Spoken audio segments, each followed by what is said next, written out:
மதுரையில் ஒரு கம்யூனிஸ்ட் கட்சி ஒரு அம்மா இருந்தாங்க, கவுன்சிலராக இருந்தாங்க. குழாயடியில் ஏதோ சண்டை, படுகொலை செய்யப்பட்டார். முன்னால் சௌராஷ்டிராக்காரங்க சில கட்சிக்காரங்களால் கொலை செய்யப்பட்டார். இப்போ அந்த கட்சியோட கூட்டணி இருக்கார் ஒருத்தர், மதுரை சார்ந்த ஒரு எம்பியை தேர்வு செஞ்சுருக்காங்க. சௌராஷ்டிராக்காரங்க தேர்வு செஞ்சு இப்போ அவர் டெல்லியில் போய் நாடாளுமன்றத்தில் என்ன பேசுவாருங்கிறீங்க?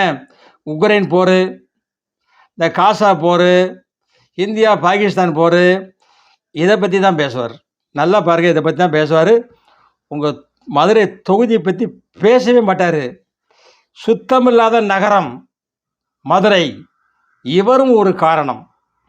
நாடாளுமன்ற உறுப்பினர் இல்லையா, இவரும் ஒரு காரணம். அவர் யார்?